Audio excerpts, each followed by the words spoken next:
An Arab Spring tide, an unprecedented population wave, exposing Fortress Europe's policy failures. Immigration is changing and challenging Europe, polarizing its politics and unsettling its societies.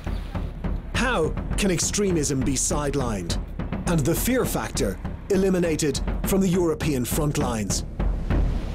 Our guest today is Tony Robinson, who used to be the face and leader of the English Defence League street protest movement, known for its strong anti-Islam stance. Tony, it's great to have you on this program today. Now, your recent departure from the English Defence League surprised, if not shocked, both your supporters and opponents. Looking back, are you proud of the EDL leadership or disillusioned with it?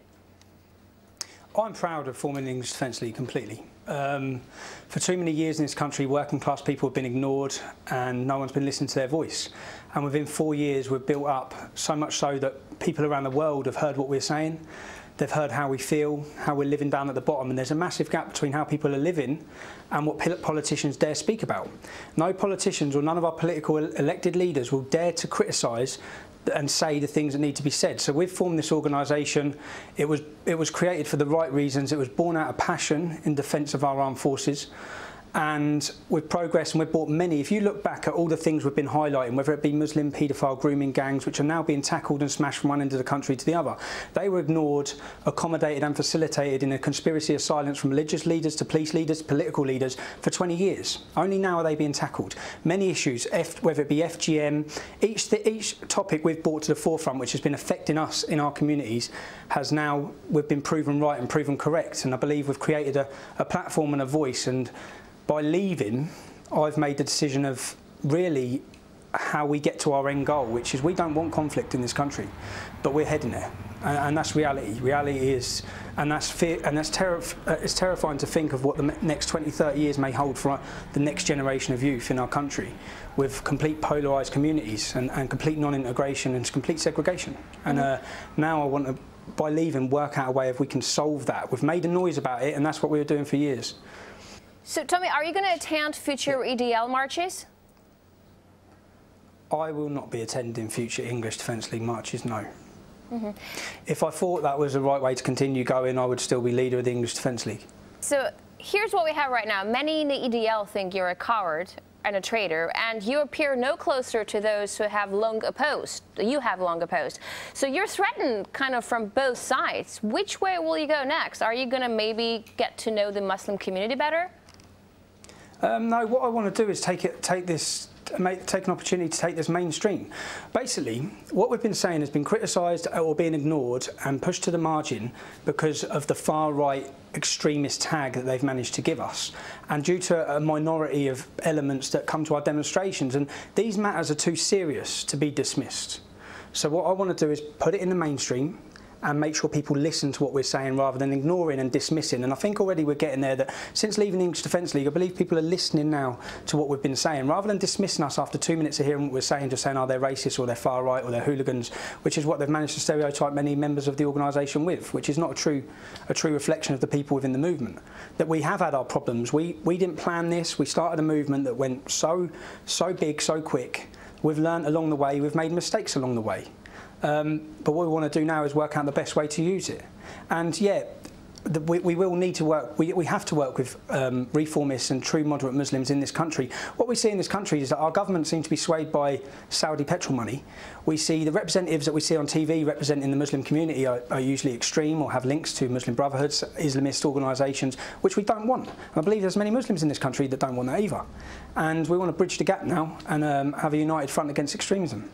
Can I ask you something? I see you have while still tackling the real core issues of why we formed. We're going to stay true to ourselves. Tommy, I see you have a little bruise on your nose. Did it appear there? Did it has anything to do with you leaving the EDL? I've always got a bruise on my nose. Over the last 4.5 years, every time I go out of my house, I get a confrontation. I live in Luton Town. It's been named as the heartland of militant Islam in Britain, in Europe actually. It's where the 7/7 suicide bombers left from. It's the fertiliser bomb plot, the Stockholm bomber. They've all been radicalised in my hometown. So, yes, I have been attacked since leaving the English Defence League. But who attacks you mostly? Who are the attackers? Again? Yes, I will. Yeah. Who are the people who beat you up? The problem we have It was hostile Muslim youth. The problem we have, which we're trying to highlight, is an Islamist ideology. But at the same time as having an Islamist ideology, we have a very hostile attitude by general Muslim youth against non-Muslims. It's breeding a hostility, so we have to get to the bottom of that, of why we have that in our country, and it's causing big problems up and down the country in many communities, which is why there's this resentment going on. Mm-hmm. But of course, I have been threatened by people from the genuine far right. What we're doing in this country is anyone who's critical of Islam, we're calling far right, which is dangerous, which we shouldn't be doing, because they're genuine fears and concerns. There is a legitimate far right that represent 5% of the threat of this country, but the 95% threat to this country is from Islamist terrorist ideology. Now, the genuine far right are outraged with me because they were outraged with me for the last 4.5 years. They've been on the fringes of the English Defence League, trying to hijack it, trying to get their sway and direct it in the way that they want to go, which is not what I've been wanting to do from day one. I believe in an all-inclusive society. They haven't been happy with that. They've hated me. I've had attacks from the far right for 4.5 years. They believe I'm a race traitor.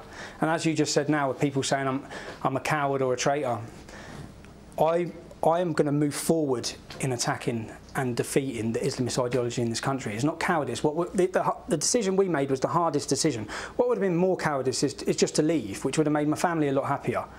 But by doing the move we made, by sitting with Quilliam, it sends a strong message of what we see as the way forward in uniting communities to tackle the extremist elements within all communities.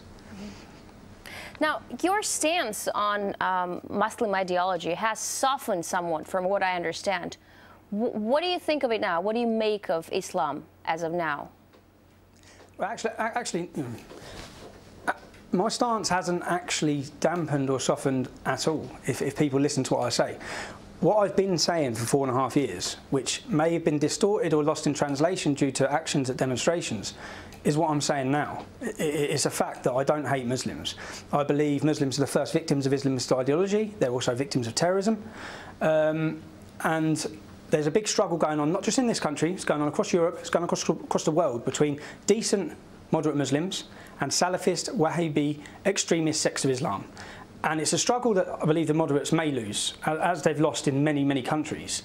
But then we've seen uprising in Egypt and certain places like that. Now, to succeed in this country, we have to support and stand with the Muslims that wish to take on this extremist ideology and political Islam, which is what we've done by making this move.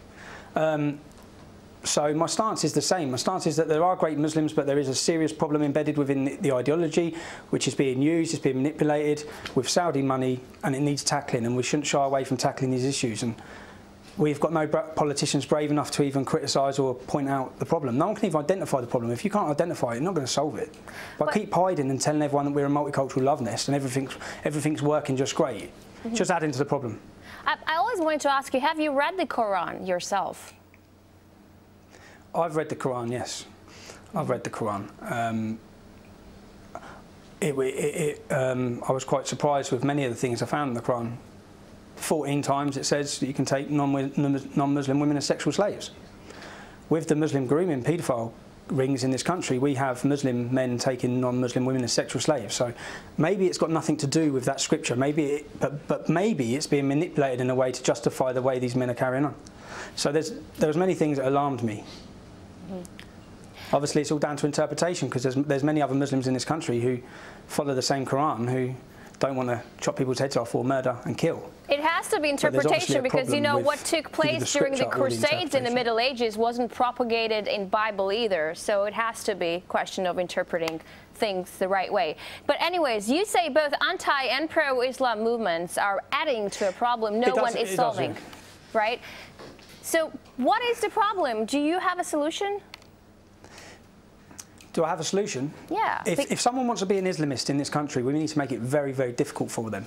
We do not need to be setting up and legitimising and allowing 100 Sharia law courts in this country. We need to take a tough stance against all of it. Right now, we have immigrants coming into this country who we don't know if even Samantha Braithwaite could have walked into this country. We're just adding to the problem. We don't know, mosques are not regulated or moderated in any way in this country. So every time we see an undercover documentary, every single time, I think last week we saw that 18 out of 56 mosques agreed to marry children, Muslim young 14-year-old girls, to men. So every time we see it, we see hatred, we see homophobia, we see all these problems, and no one's got a solution to even tackling the problems, but no one even wants to halt them or try and stop them. They just want to keep building, allowing Saudi Arabia, Qatar and Iran to fund millions and millions of pounds worth of building of mosques in this country, where then they have madrasas, where at current we have 100,000 4 to 16-year-old children who are being schooled in these madrasas, which is encouraging complete non-integration within this society.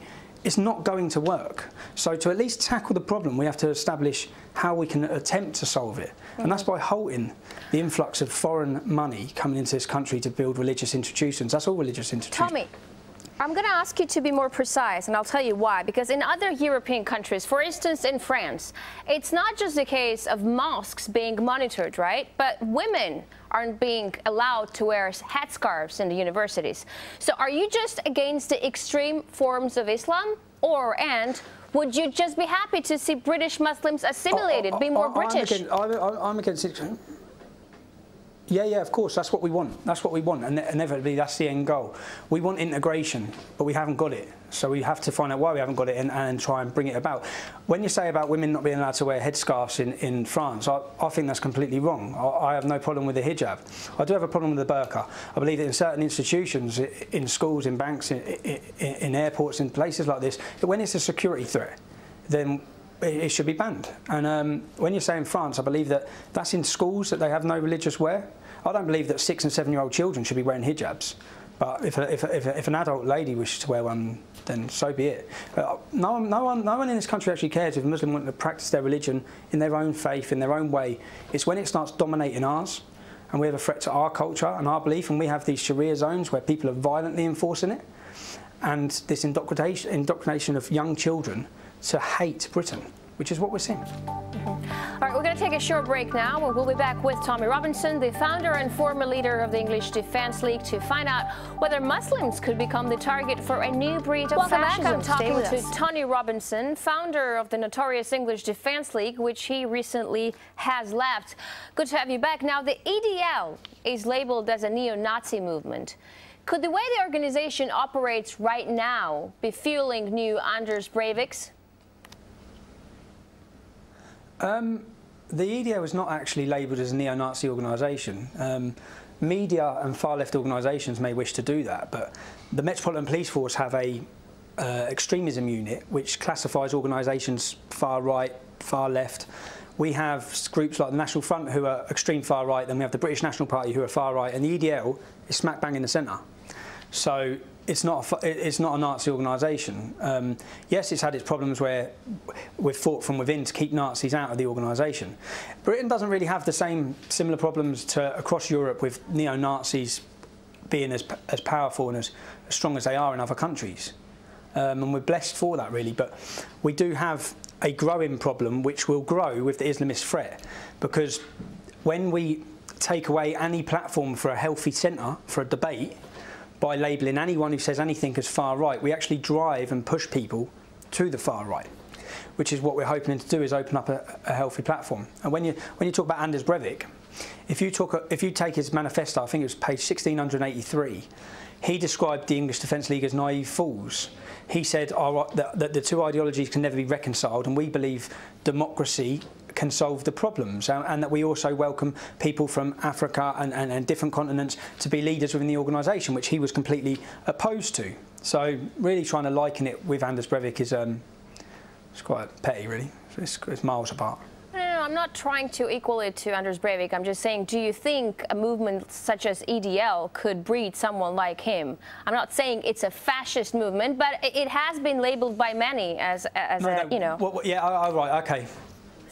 But anyways, it has been labelled, yeah. Yeah, but anyways, okay. When you say, if we look what bred, and what bred Anders Breivik was a silence from anyone to tackle the issue. He said that. He actually blamed the media. He blamed the media for his reasoning for why he done it. Now, do I believe that if we continue down the path, yeah, we will create monsters in this country as well as in Europe, monsters like Anders Breivik. So what you're saying is that Breiviks are actually bred by a government's ignorance to attend to immigration issues. Are you and your calls being heard by the ruling elite? What I'm saying is that's what he said, not what I'm saying. That's what he said, his reasoning for doing it. We've been hoping for 4.5 years that by getting out on the street, we sort of like label it as a cry for help, so that people listen to how we're living. Because the government are not living in towns and cities like Luton, where I come from. They're miles apart, and they're so out of touch with what it's like. And I don't think anyone's really got their finger on the pulse of the amount of resentment and anger. When I look around my country and I see what's happening to it, it hurts. It can get me emotional when I see what's becoming of our great country. And we don't want that. I don't want that. And as a father, as every father in this country should have a duty to hand down a safe and prosperous Britain to the next generation. And we're failing miserably in that duty. Unlike what our forefathers died and sacrificed themselves for, we are failing due to this era that's been created of political correctness and cultural sensitivity, where people are too scared to even speak about these issues. Because we don't want conflict, and inevitably the way things are going, they're heading towards conflict. And everything we want to do is to avoid that.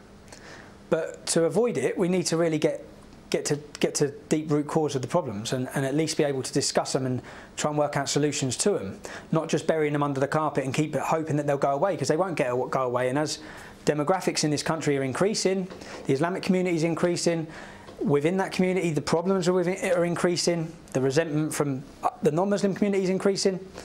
It's not heading down a good path. In your hometown, Luton, white Britons are actually an ethnic minority. Could that be soon the same for Europe as a whole?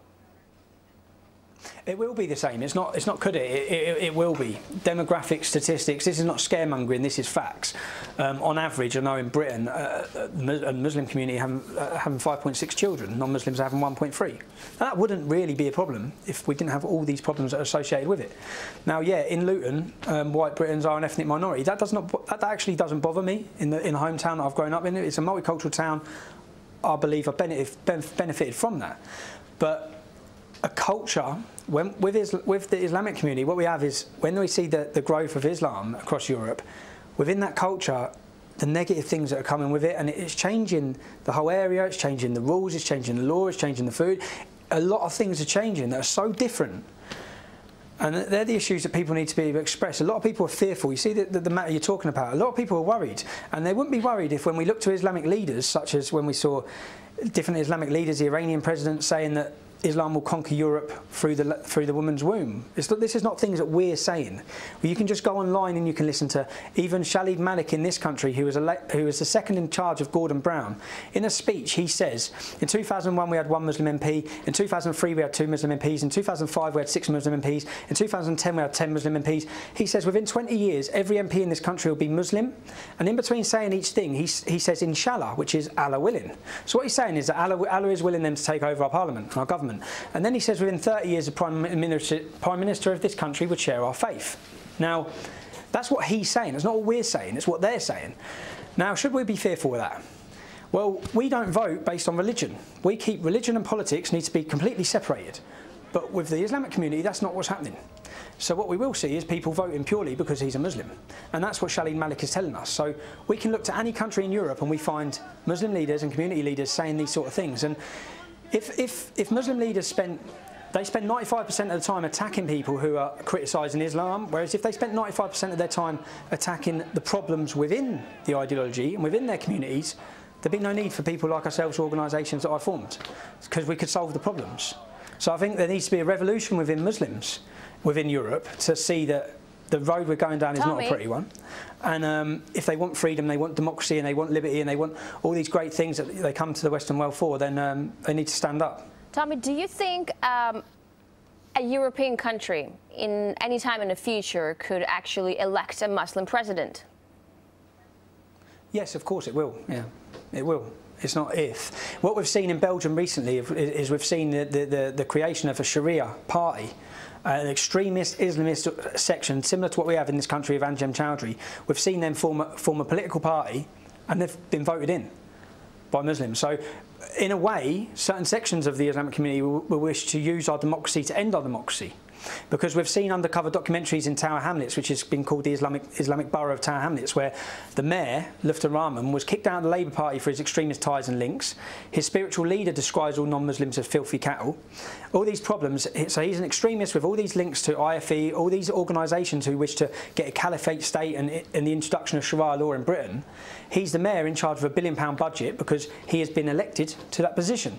And then as soon as he's got into his position, he started siphoning the funding away from any moderate Islamic organisations, any real moderates which are in uproar, and they're upset by what's going on there. But the money, taxpayers' money, has been siphoned away to Islamist groups, to madrasas. And that needs to be seen as a blueprint for towns and cities across this country and Europe. So when we look to what's going on, well, if you look at Hizb ut-Tahrir in this country, who are a political organisation, they had a conference in 2007. They had 10,000 people at their conference out of a population of just 3% of the country. Now, the Labour Party, they couldn't even get 10,000 people. So when it comes to politics and the political sway within the Islamic community, yeah, it's worrying. You know, Hizb ut-Tahrir, by the way, are an extremist organisation which are banned in many European countries, but given the free roam to reign in our country. Many critics, just like yourself, also say that Europe is changing greatly because of immigration, and they believe of culture, lifestyle, general behaviour is changing around the major cities in Europe. So you don't believe there could be a peaceful makeover of Europe? There could be a peaceful makeover if we tackle it now.